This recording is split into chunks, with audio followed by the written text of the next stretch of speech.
আসসালামু আলাইকুম বন্ধুরা, কেমন আছেন সবাই? আশা করি সবাই ভালো আছেন। আজকে নিয়ে আসছি একটা ৩ তলা একটা বাসাবাড়ির ফিটিংসের কাজ নিয়ে। তো দেখতে পাচ্ছেন আমাদের এখানে কিন্তু একটা ৪ ইঞ্চি পাইপ, একটা ২ ইঞ্চি আর একটা ১ ইঞ্চি থ্রেড পাইপ দেখতে পাচ্ছেন। তবে আমরা এখানে ২ ইঞ্চি যেটা এটা আপনার হচ্ছে উপরের তলার যে সাপ্লাই পানি, গোসলের পানি অথবা যে ট্যাপের পানি এগুলো হচ্ছে নিয়ে যাওয়ার জন্য। আর ৪ ইঞ্চিটা তো বুঝতেই পারছেন ময়লার জন্য। আর যে থ্রেড পাইপটা এখান থেকে দিয়ে ট্যাঙ্কের থেকে নিচে নামাইছি। আসলে এখানটায় আসলে কাজ এখনও কিছু বাকি আছে। আর আমরা যে মোটরের থেকে যে লাইনটা উঠবে ওটা কিন্তু আমরা ভিতরে যে কনসিল আছে, ভিতরে কনসিল দিয়ে ভিতর সাইড দিয়ে তুলে দিচ্ছি।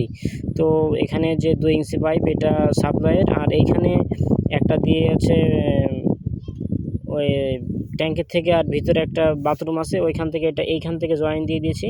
আর এই যে এই সাইডের যে লাইনটা যেটা এইখানে আসলে একটু সামনে আসলে দেখতে পাবেন।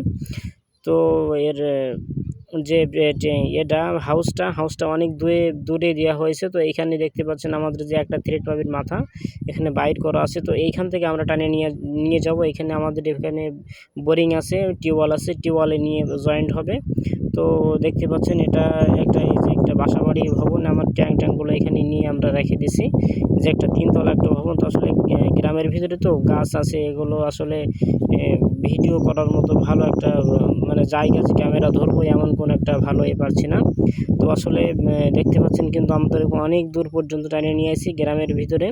এটা কিন্তু আসলে হাউসটা অনেক দূরে, ভবন এখানে, আর হাউস অনেক দূরে, প্রায় 15-20 মিটারের মতো দূরে এসে কিন্তু আমরা এখানে হাউস হবে। তো এইখানে দেখতে পাচ্ছি একটা ৩ ইঞ্চি একটা পাইপের মাথা বাইর করে রাখছি। তো এখানে হচ্ছে একটা এই যে বৃষ্টির সময় গ্রামের উঠানে পানি বেঁধে যায়, সেজন্য ওই পানিটা এইখান থেকে সাইডের একটা নদী আছে, নদীতে চলে যাবে, এই জন্য আমরা ওই লাইনটা দিয়েছি। আর যে ৪ ইঞ্চি লাইনটা এখানে যে এলবো দিয়ে এই যে হাউস করা হয়েছে, হাউস ভিতরে চলে যাবে। তো এবার আসছি যে ২ ইঞ্চি পাইপ, ২ ইঞ্চির মাথাটা আমরা আবার ৩ ইঞ্চির সাথে জয়েন দিছি, যে ওইখানকার যে উপরের পানি আর এই বৃষ্টির যে পানিগুলো এগুলো হচ্ছে একসঙ্গে এই সাইড দিয়ে একসঙ্গে ও সাইড দিয়ে নেমে যাবে। আর এখানে যে থ্রেড পাইপটা এখানে ভিতরে শুধুমাত্র একটা ট্যাপ হবে। এই ট্যাপটা হচ্ছে, এই বাথরুমটা হচ্ছে বাইরে। তো দেখতে পাচ্ছেন ও সাইডে আমরা দেখছি এখানে একটা শুধুমাত্র একটা ট্যাপ হবে। তো এই ছিল আজকের ভিডিও। যদি